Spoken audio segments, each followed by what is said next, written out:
और भाई सुबह उठ के अपने कैंप से बाहर आए तो भाई ये नज़ारा किसी जन्नत से कम नहीं था। बहुत ही this is a mesmerizing view here. So we are starting our trek. This is day one. We are starting our trek, and we are having some breakfast here. और फाइनली हम जहाँ आए हैं वो है चोपता तुंगनाथ महादेव ट्रैकिंग के लिए, और ये हमारा ग्रुप है। तो ये बहुत ही शानदार जगह है। फाइनली हम यहाँ पे आ चुके हैं, जो हमारा ड्रीम प्लेस था। हम सब जाने के लिए बहुत ही एक्साइटेड थे, इसलिए सबसे पहले हमने ब्रेकफास्ट किया। ब्रेकफास्ट में इन्होंने हमें चाय और पोहा दिया। चाय और पोहा खा के और हम सब रेडी हो गए। सब बहुत ही ज़्यादा एक्साइटेड थे और इस जगह पे सबका पहली बार ट्रैक था। किसी ने भी इससे पहले ये ट्रैक नहीं किया था, इसलिए सब जाने के लिए बहुत ही ज़्यादा उत्साहित हो रहे थे और सब बता रहे थे कि भाई उस पहाड़ पे हमें जाना है। और भाई व्यू का तो कोई आप पूछो ही मत। अगर आप जाना चाहते हो तो भाई इसका सही टाइम है दिसंबर या जनवरी। हम थोड़ा लेट हो गए, इसलिए बर्फ़ थोड़ी मेल्ट हो चुकी थी। आपको जाना है तो आप दिसंबर जनवरी में जाइए, वहाँ पे बहुत ही अच्छी खासी आपको बर्फ़ मिलेगी। इसलिए व्लॉग में बने रहे, आपको बहुत ही मज़ा आने वाला है और बहुत ही सुंदर जगह है। आपको एक से एक बढ़ के नज़ारे दिखाएंगे। और वहाँ पहुँचने के लिए बहुत ही बेसब्री से इंतज़ार हो रहा था, इसलिए भाई जल्दी जल्दी सब तैयार होके और बस में आके बैठ गए। और यहाँ तो किसी की खुशी का कोई भी ठिकाना नहीं था, सब पागल हो जा रहे थे वहाँ जाने के लिए। फिर रास्ते में हम निकल गए और देखा तो भाई ये सुंदर पहाड़, इतनी ऊंचाई से आपको ये नज़ारा देखने को मिलेगा। अगर आप जाना चाहते हैं तो बिल्कुल एक बार ज़रूर जाके देखिए। और इन सुंदर नज़ारों का मज़ा लेते हुए हम फाइनली पहुंच गए थे जहां से हमें ट्रैकिंग शुरू करनी थी। इसलिए सबसे पहले उन ट्रैक वाले भैया ने सबकी फ़ोटो ले ली और एक वीडियो शूट कर लिया, जिससे वो अपने पेज पे डाल सके। और हम भी व्लॉगर ठहरे वहाँ पे, तो हमने भी हमारे कैमरे में ये सब रिकॉर्ड कर लिया और हमने फटाफट से ये फ़ोटो सेशन कंप्लीट किया। और उसके बाद में हम सब निकल गए हमारे ट्रैक के लिए। और रास्ते में ये कुछ शॉप्स आती हैं, अगर आपको कुछ परचेज़ करना हो तो आप यहाँ से परचेज़ कर सकते हैं। और हम बहुत ही ज़्यादा एक्साइटेड थे, इसलिए फटाफट से ऊपर की तरफ चढ़ाई शुरू कर दी। और ऊपर जाके देखा तो भाई बर्फ़ ही बर्फ़ थी चारों तरफ देखने को। इसलिए भाई हमारा मन तो बहुत ही ज़्यादा खुश हुआ, क्योंकि ये हमारा ड्रीम था कि एक बार बर्फ़ वाली जगह पे ज़रूर जाएं।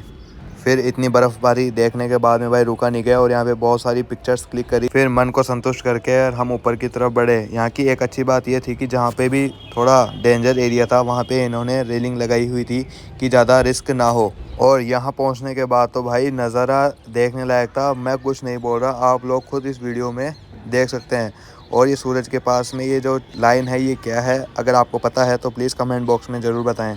वहाँ का नज़ारा इतना सुंदर था कि हम सबसे रुका नहीं गए और हम वहीं थोड़ी देर बैठ गए और इस नज़ारे का आनंद लेने लग गए। और भाई सबसे बड़ी बात ये कि यहाँ पे हम जैसे युवा ही नहीं बल्कि बच्चे से लेकर बूढ़े तक सब ट्रैक के लिए आए हुए थे और उन सबको देख के बहुत ही अच्छा लगा। फिर थोड़ी देर बाद में सूरज की रोशनी थोड़ी तेज़ हो गई थी, इसलिए माधव भाई के चश्मे पे फॉग जमा हो गया था और उन्हें बहुत ज़्यादा प्रॉब्लम फेस करनी पड़ रही थी। बर्फ़ पे चलना इतना आसान नहीं होता, पैर धंस रहे थे, इसलिए थकान भी बहुत ज़्यादा हो रही थी, इसलिए बार बार में रुक के आराम करना पड़ रहा था। और इस नज़ारे को देखने के बाद तो लाइफ की सारी टेंशन ही दूर हो गई। और फाइनली हम पहुँच गए थे तुंगनाथ महादेव मंदिर के पास में। पट बंद थे क्योंकि बर्फ़बारी बहुत ज़्यादा हो रही थी और ये था वहाँ का व्यू। वहाँ पे पैर अच्छे तरह रुक नहीं रहे थे, इसलिए वीडियो शूट नहीं हो पाई। और फाइनली यहाँ पहुँचने के बाद में हमारा ड्रीम पूरा हो गया जहाँ हमें जाना था। और नीचे उतरते समय ये स्लाइड मिली तो हमने भी उस स्लाइड का आनंद लिया। सच्ची में ये जो ड्रीम था वो आज कंप्लीट हो गया और इसकी बहुत ही ज़्यादा खुशी हो रही थी। बर्फ़ बहुत ज़्यादा पिघल चुकी थी, इसलिए उतरने में भी बहुत ज़्यादा परेशानी हो रही थी, इसलिए संभल के एक एक पैर को रखना पड़ रहा था। इसलिए जब भी आप बर्फ़ वाली जगह पे जा रहे हैं तो वहीं से शूज़ परचेज़ करें और स्टिक ज़रूर ले लें, नहीं तो आपको प्रॉब्लम फेस करनी पड़ सकती है। इसलिए हम भी वहीं से उतर रहे थे जहाँ पे बर्फ़ ज़्यादा जमी हुई थी, वहाँ पे पैर अच्छे से रुक रहे थे। चढ़ाई करते समय तो ज़्यादा प्रॉब्लम फेस नहीं करनी पड़ी, लेकिन उतरते समय एक एक स्टेप को बहुत देख के रखना पड़ रहा था, क्योंकि पैर बहुत ज़्यादा स्कर्ट कर रहे थे। और हमारे नीचे उतरते उतरते गर्मी इतनी तेज़ हो चुकी थी कि हम जहाँ से चढ़ाई शुरू की थी वहाँ पे बर्फ़ थी जो पूरी पिघल चुकी थी और पूरे पत्थर साफ दिखाई देने लग गए थे। और फाइनली हमारा ड्रीम पूरा करके हम भी नीचे आ चुके थे। और हमारे शुभम भाई तो बहुत ही फुर्तीले थे, जो सबसे पहले चढ़ाई करके और नीचे आके हमारा इंतज़ार कर रहे थे। और ये पूरा ट्रैक 3 से 3.5 किलोमीटर का था। इसमें भाई बहुत ही ज़्यादा थकान हो गई, इसलिए हम सब नीचे आके और कॉफ़ी पीने लग गए और वहाँ बैठ के थोड़ा आराम किया, क्योंकि थकान भी बहुत ज़्यादा हो चुकी थी, इसलिए थोड़ा बाहर बैठ के और व्यू का आनंद ले रहे थे। हमें चाय पीता देख वहाँ पे बंदर भी आके बैठ गए, फिर उन्हें थोड़े बिस्किट खिलाए। पता नहीं बंदर भी ट्रैक करके आए थे क्या, बहुत ही ज़्यादा भूखे थे, 2-3 बिस्कुट के पैकेट घटाकर चलटा गए। और बंदरों को उनका नाश्ता करवा के हम सब निकल लिए हमारे कैंप की तरफ। हमारे और बाकी साथी ऊपर ही थे, वो अभी आए नहीं थे, उन्हें टाइम लगने वाला था, इसलिए हमने कार बुक करी और हम निकल गए हमारे कैंप की तरफ। हमें नीचे आते आते शाम हो चुकी थी और ये देखिए भाई, शाम का तो क्या अलग ही व्यू रहता है और पहाड़ों का तो अलग ही चमक हो जाती है।